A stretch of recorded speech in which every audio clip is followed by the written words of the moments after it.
لله رب العالمين والصلاة والسلام على حبيبه سيد الأنبياء وأشرف المرسلين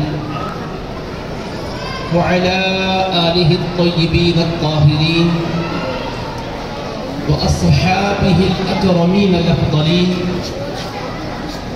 وعلى من أحبهم وتبعهم بإحسان إلى يوم الدين أجمعين.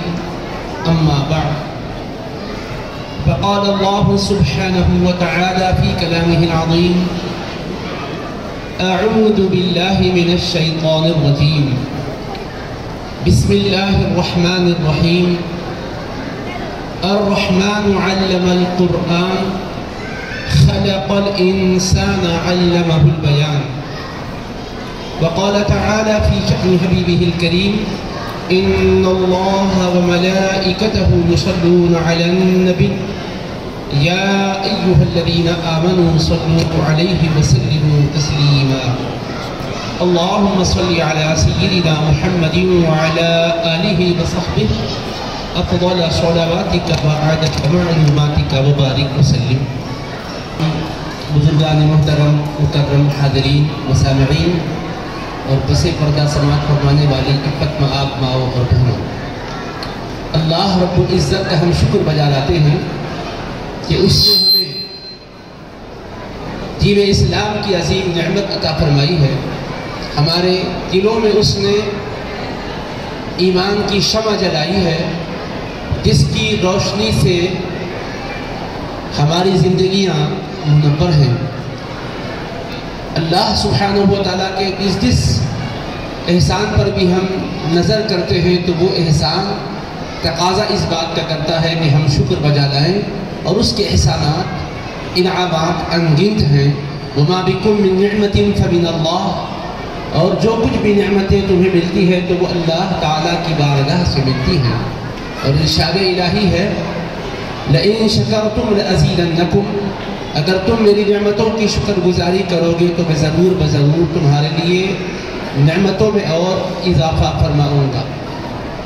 وَلَئِن كَفَرْتُمْ إِنَّ عَذَابِي لَشَدِيدٌ، اور اگر ناقدری کرو گے میرے احسانات کی تو جان لو کہ میرا عذاب بڑا سخت ہے. ہم اللہ کی نعمتوں کی شکر گزاری کریں گے تو ازدیاد اور اضافہ ہوگا.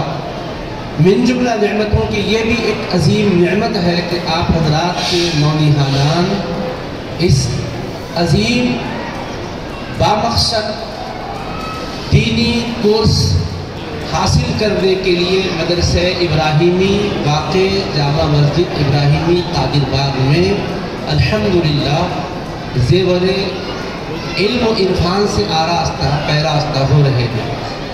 اس پر میں آپ حضرات کو بھی مبارکباد دیتا ہوں اور ان نونہالان کو بھی مبارکباد دیتا ہوں.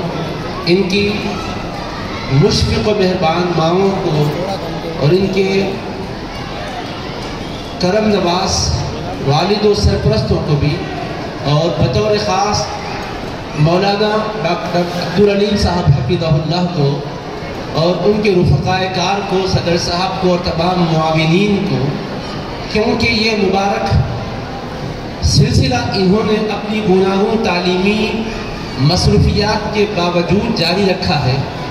یہ ایک عظیم یونیورسٹی کے پروفیسر ہیں. اللہ تبارک و تعالیٰ نے انہیں جو مقام بخشا ہے کہ ان سے تعلیم پانے والے چھوٹی عمر کے بچے نہیں ہیں، وہ ہیں جو ایم اے کر رہے ہیں، وہ ہیں جو پی ایچ ڈی کر رہے ہیں. تو ظاہر ہے کہ جس کا دائرے تلامذہ اسکالرس ہوں وہ چھوٹے چھوٹے نونہالوں کو قرآن پڑھائے، قاعدہ پڑھائے، یا اس طرح کے ابتدائی تعلیم کے کورسز کے لیے نظم چلائے، یہ خود اسکالر کے لیے، پروفیسر کے لیے امتحان ہے. اور مولانا اس امتحان میں نہ صرف کامیاب گزر رہے ہیں بلکہ کاروان کو بڑی کامیابی سے آگے بڑھا رہے ہیں. اور ان کے جو احساسات میں نے سنے ہیں اور یہاں کے صدر صاحب اور کمیٹی کے ذمہ داران کا اس سے متعلق جو تعاون ہے مولانا نے جس کا ذکر کیا، اس پر یہ حضرات بھی دلی مبارکبادی کے مستحق ہیں. حقیقت یہ ہے کہ مساجد کے انتظام کے حوالے سے جنہیں ذمہ داری سونپی جاتی ہے، یہ اس لیے نہیں کہ وہ اپنی چودراہٹ کا اظہار کریں اور وہ آمریت کا اظہار کریں، بلکہ وہ خدمت گزارہ ہوتے ہیں دین کے اس عظیم کام کے حوالے سے اچھے پروگرام بنائیں، بہتر مقصد کو، جس مقصد کے لیے مساجد کو قائم کیا گیا ہے، جس مسجد کے لیے مقصد کے لیے انہیں ذمہ داریاں سونپی گئی ہے، اس کو بحسن خوبی انجام دیں۔ اور ماشاءاللہ مولانا خود اس بات کے شاہد و گواہ ہیں، اور انہوں نے اس کا بربلا جلسے میں اظہار کیا ہے۔ یقیناً یہ بہت ہی قابل تعریف اور لائق تحسین بات ہے، اور ایک صرف مدرسے کے ناظم سے ہی کام نہیں ہوتا، ان کے لیے دست و بازو وہ اساتذہ بنے ہوئے ہوتے ہیں جو بچوں کو اسٹیج پر لا کر خوش ہوتے ہیں۔ ان کی مثال ایسی ہی ہے کہ آپ دیکھتے ہیں کہ بنیاد کا پتھر ہوتا ہے جس پر پوری عمارت کھڑی ہوئی ہوتی ہے، ہر آنے والا عمارت کی تعریف کرتا ہے، ڈیکوریشن کی تعریف کرتا ہے، زیبائش و رونق و زینت کی تعریف کرتا ہے، دیوار بڑی عمدہ ہے، چھت بہت اعلیٰ ہے، اور ستون نہایت ہی خوبصورت ہے، فرش اعلیٰ درجے کا ہے، ہر چیز کی تعریف ہو رہی ہے، جو نظر آ رہا ہے اس کی تعریف کرتا ہے، مگر اصل اس کے پیچھے جو بنیاد کا پتھر ہے، سارا وزن جو اپنے اوپر لے رہا ہے اور اس کو قوت بخش رہا ہے، اس کی طرف توجہ نہیں جاتی۔ یہ بچے جس قدر قابل مبارکباد ہیں، اس سے کہیں اور کہیں زیادہ ان کے مربی اتالیق اساتذہ قابل مبارکباد ہیں۔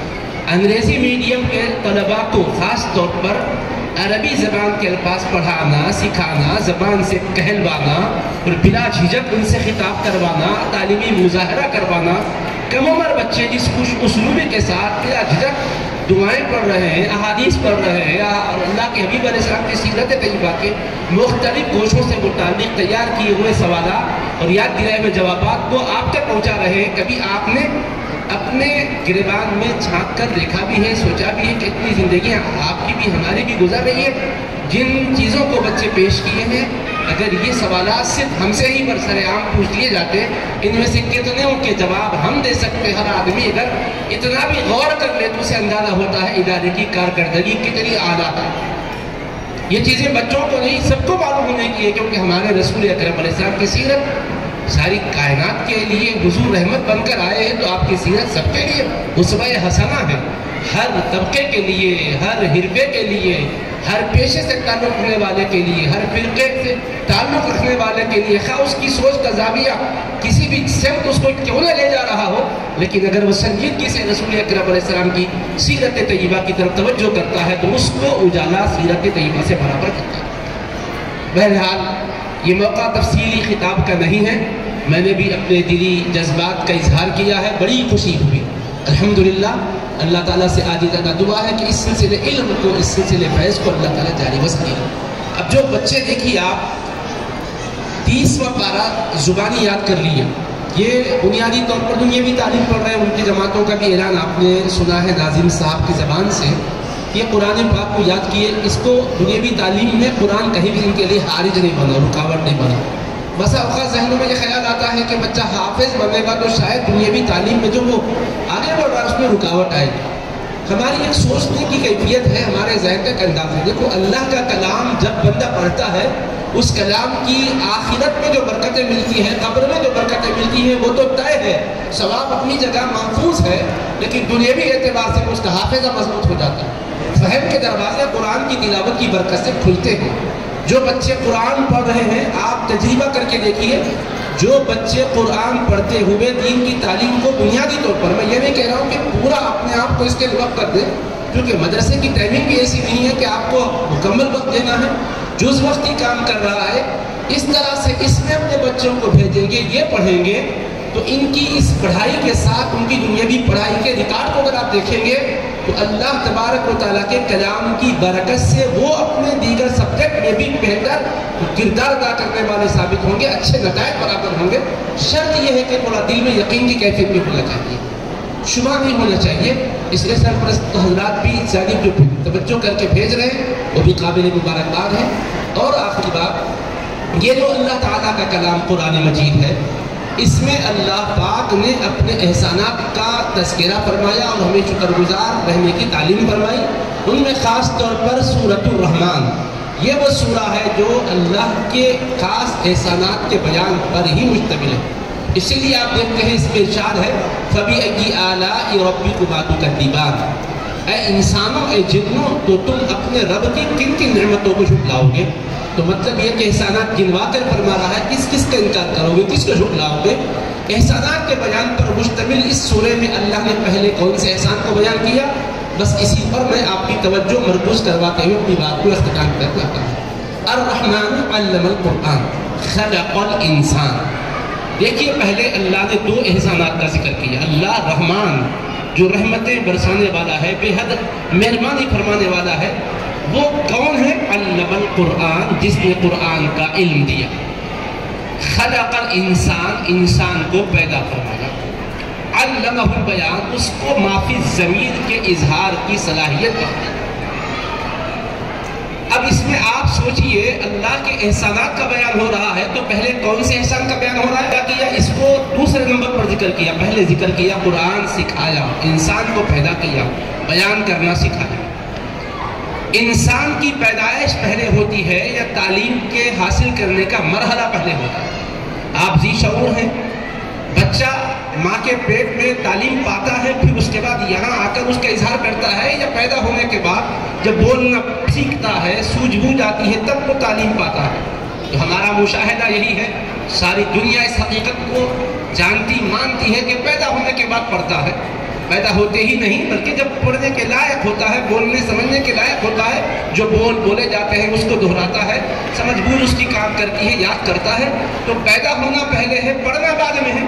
تو ترتیب کے اعتبار سے قرآن میں کیا ہونا چاہیے تھا کہ رحمان وہ ہے جس نے انسان کو پیدا کیا، اس کو قرآن پڑھنا سکھایا۔ ہم سمجھ رہے تھے کہ پیدا ہونے کا ذکر پہلے ہوتا، قرآن سکھانے کا ذکر بعد میں ہوتا، اور ہمارے اللہ نے ایسا نہیں فرمایا۔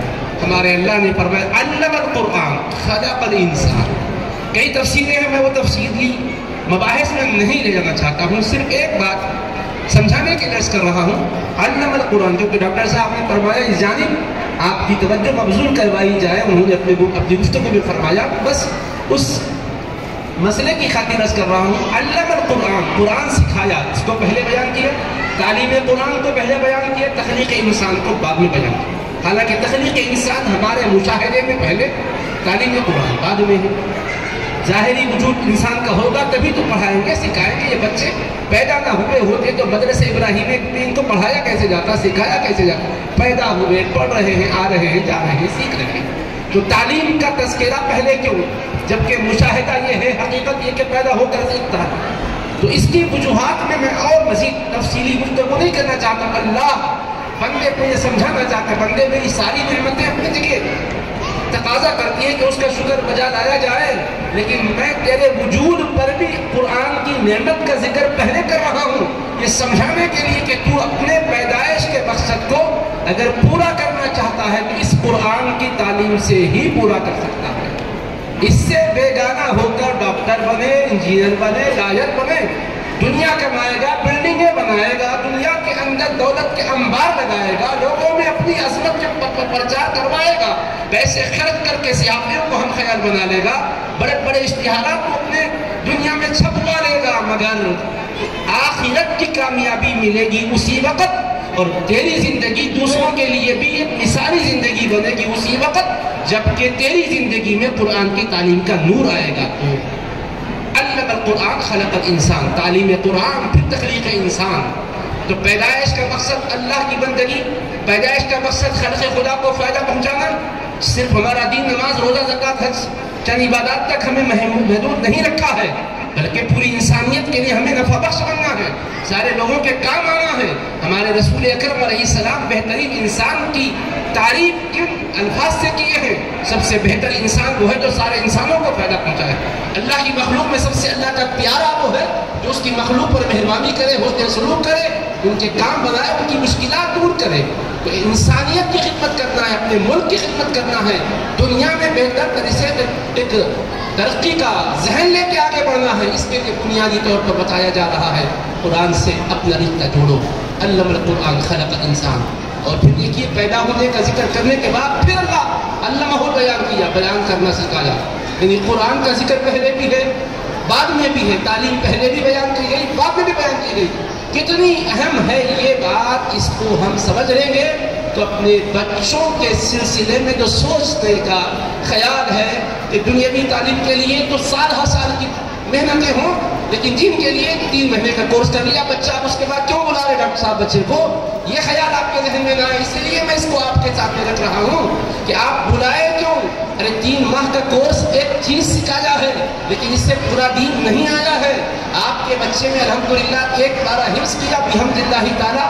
اعزاز یہ ہے کہ قرآن اتنا عمدگی سے پڑھ کے بچے سنائے، خالصتاً دینی ماحول میں رہ کر جیسا بچے پڑھتے ہیں، تجوید کا خیال، مخارج کا خیال، صفات کا خیال، بہتر ادائی کا اہتمام، یہ کتنا خدا کا کرم ہے، کتنا اس کا فضل ہے کہ یہ قرآن نبی کریم علیہ السلام نے جیسا پڑھا اسی طریقے سے لہجے بھی آج محفوظ ہے، انداز بھی محفوظ ہے، اور خدا کا کروڑوں شکر بجا لائیے آپ کے نونہال آج وہی قرآن پڑھ رہے ہیں جو آج سے 1444 برس پہلے نبیوں کے سردار نے پڑھ کے سنا ہے۔ صحابہ کرام نے جس طرح سے حضور پاک نے سب سیکھا تھا، اس طرح یہ دین محفوظ، اس کی تعلیم محفوظ، اس لیے اس جانب جو بھی قدم بڑھ رہا ہے وہ بہت ہی کامیاب قدم ہے۔ حضور پاک علیہ السلام کی سیرت طیبہ کے مختلف پہلوؤں پر طلبہ کے مظاہرے یقیناً میرے دل کو بےحد مسرت بخشے ہیں، روح کو ایک سرور اور شادمانی ملی ہے۔ خدا کا کروڑوں شکر ہے مولا کہ آج بھی ہمارے دین کے سلسلے میں نونہالوں میں جذبات ہے، اور ہمارے نوجوان علماء ماشاءاللہ اس طرح سے کام کر کے قوم کے لیے بہترین ایک آئیڈیل بن گئے ہیں بھائی، ایک ایسا کردار اپنا بنا رہے ہیں کہ جس کو دیکھو تو سمجھ میں آئے کہ ہاں مساجد میں یہ ہونا چاہیے۔ اس طرح سے کام کا سلسلہ چل رہا ہے، اللہ سے میری دعا ہے اور اللہ پاک اس کو بہت بہت ترقی عطا فرمائے، مولانا کے عزائم میں اور بلندیاں عطا فرمائے، دست و بازو میں طاقت عطا فرمائے، مخلصین معاونین کے اس اخلاص کو قبول کر کے نسلوں کو اس کا فیض عطا فرمائے، اصل کو بھی فیض دے، نسل کو بھی فیض دے، اب جو ہیں ان کو بھی فیض دے، آنے والوں کو بھی فیض عطا کرے۔ اللہ تعالی ہم سب کا حامی و ناصر ہو۔ وصلی اللہ تعالی علی خیر خلقہ سیدنا محمد و آلہ وصحبہ اجمعین برحمتک یا ارحم الراحمین والحمد للہ رب العالمین۔